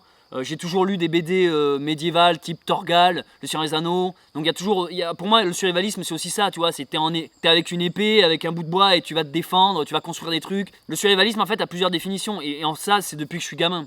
Après, pour répondre honnêtement, l'autonomie, le fait d'essayer d'être autonome, ça c'est que depuis quelques années. Commencer à lire des bouquins et tout, ça c'est depuis une dizaine d'années. Où j'ai commencé à lire des bouquins, regarder des vidéos. Mais c'est quelque chose qui a toujours baigné dans mon univers, que ce soit dans les livres que j'ai lus, L'Appel de la forêt, Jack London, Tolstoï, Thoreau, des films que j'ai pu voir, des séries, des BD, bref, c'est quelque chose qui m'a toujours entouré en fait. J'ai toujours aimé ce côté, si vous voulez, t'es avec tes amis, en vacances, à la campagne, et en fait ce côté, bon allez, ce soir on dort là, la belle étoile, et faire un feu de camp, fabriquer un hamac, j'aime bien ce côté en fait. Bushcraft, survie, je sens que ça réveille en moi une fibre préhistorique. Une fibre première où tu es avec la nature, c'est magnifique. Je vais vous raconter un truc. Vous savez, je vous ai déjà raconté dans ces vlogs que chaque été, je bosse colonie de vacances avec des gamins. Dans cette colo, moi, je suis hébergé. C'est-à-dire que quand j'arrive, j'ai une chambre où je peux foutre mes affaires et j'ai un lit et j'ai une douche et des chiottes. Et en fait, il y a une année, il faisait tellement chaud dans les chambres l'été que je me suis dit, mais en fait, j'ai pas envie de passer mon été dans une chambre. Ce que j'avais fait, c'est que j'avais pris ma propre tente et j'avais été m'installer au bord de l'eau. Vraiment, mais à côté de la rivière, quoi. Et je crois que j'ai passé un des plus beaux étés de ma vie. C'est-à-dire que tous les soirs, quand je finissais avec le groupe de gamins et que je les rendais ce qu'on appelle leur temps quotidien, leur temps libre qui partait, quand j'avais fini mon activité cinéma, j'allais à ma tente et je n'avais aucune distraction. Je n'avais pas d'électricité, donc pas d'ordi. J'avais juste un matelas dans ma tente. Il faisait tellement chaud que ma tente était ouverte toute la journée. Et en fait, j'avais vu, quand je zippais mon truc, vu sur l'eau, la nature, le calme, l'eau qui coule, ça me berce, c'est un truc de malade. J'étais loin, je m'étais un peu isolé de la colo.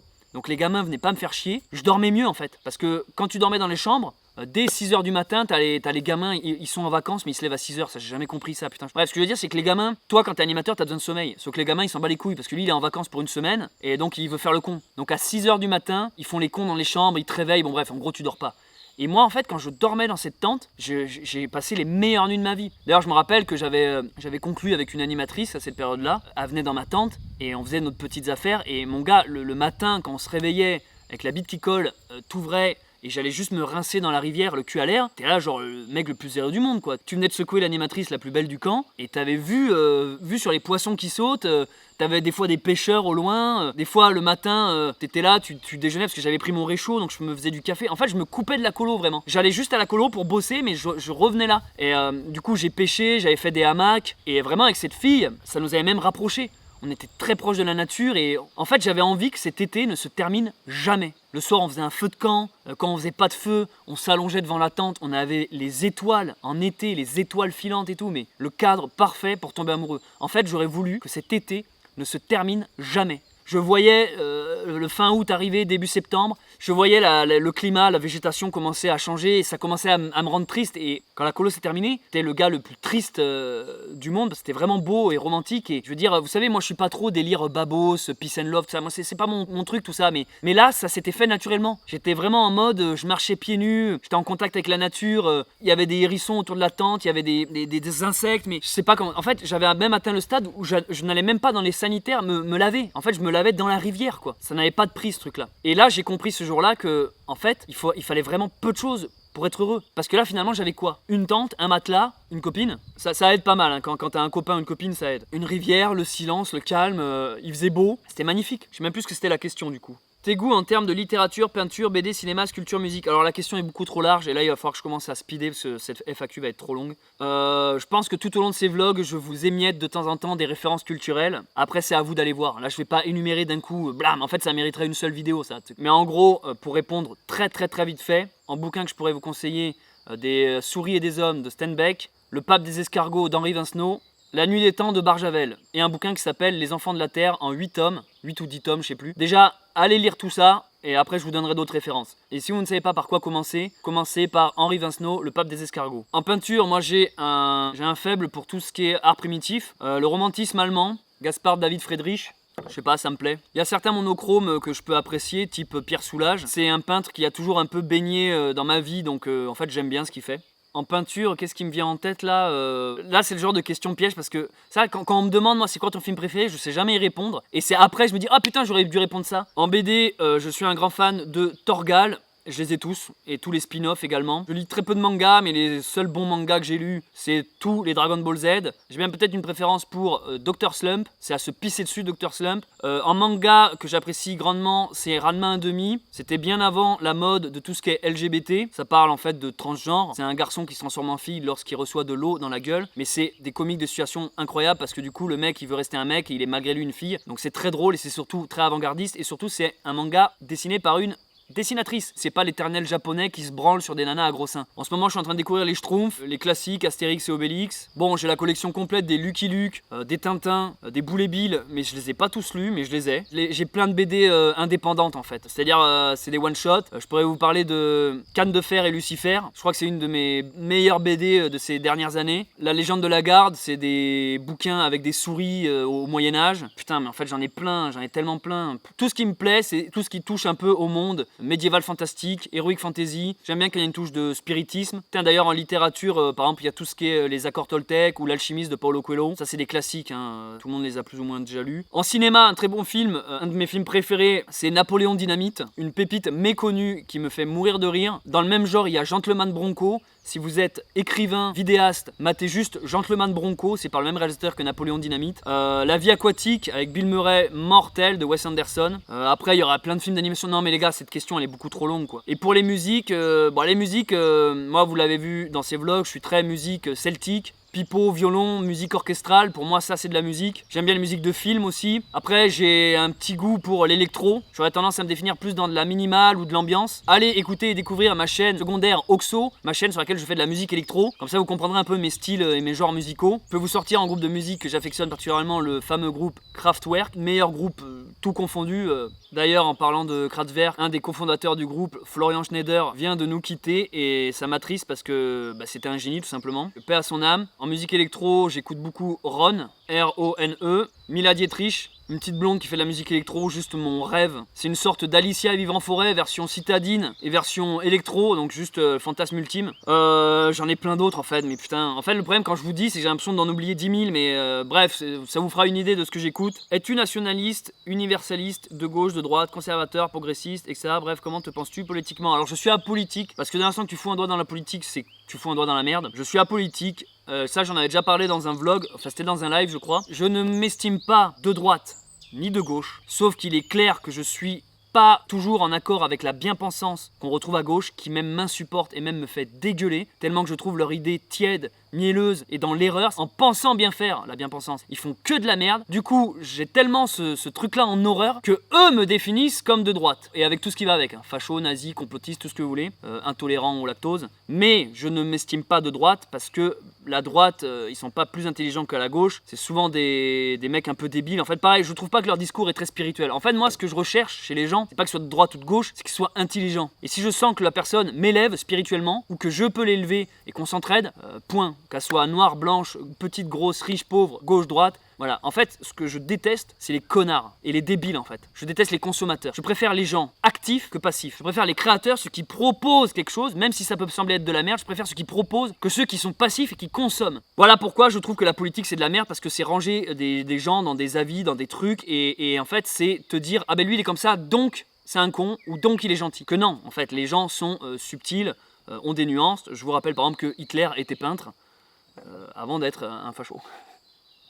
Allez hop, je sens le petit strike passer. Mes manières de dire que l'espèce humaine est complexe. On n'est pas juste droite ou gauche, quoi. J'aurais tendance plus à dire chauvin, en fait. Je suis très fier de mon pays, très fier de ma culture, de mes origines. On devrait garder nos origines gauloises, celtes, païennes. Si vous voulez, le plus grand mal que l'Europe ait subi, c'est l'arrivée des Romains. En fait, les Romains, c'est les Méditerranéens, et souvent tout ce qui nous vient du sud cherche à nous envahir. Et en ce moment, bon, à l'époque, les Romains, c'était avec le christianisme. Ils sont venus niquer la gueule aux Gaulois et aux Celtes. Maintenant, on est dans une Europe majoritairement chrétienne, quoique majoritairement, ça serait à revoir. Et on se fait de nouveau envahir par le sud.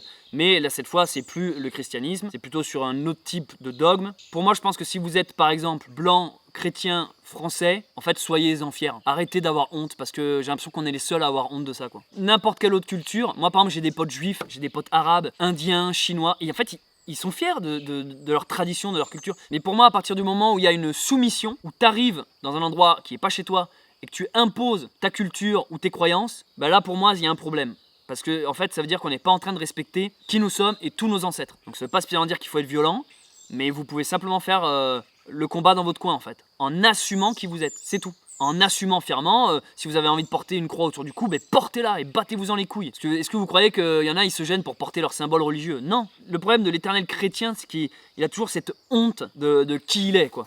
Et quand je dis chrétien, je vais un peu plus large, je vais même parler du français, quoi. Le français blanc, voilà. Actuellement, si tu dis pas que t'es 50% libanais, c'est que t'es raciste, en fait. Et vous savez, ça me fait penser à une parole, une musique de Orelsan, que je n'écoute pas du tout, hein, j'aime pas du tout Orelsan, mais il y a une parole qui résume bien ça, c'est à un moment, il dit ouais, bientôt, t'es obligé de sucer pour prouver que t'es pas homophobe.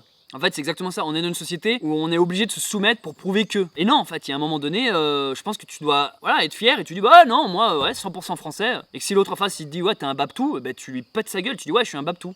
Point.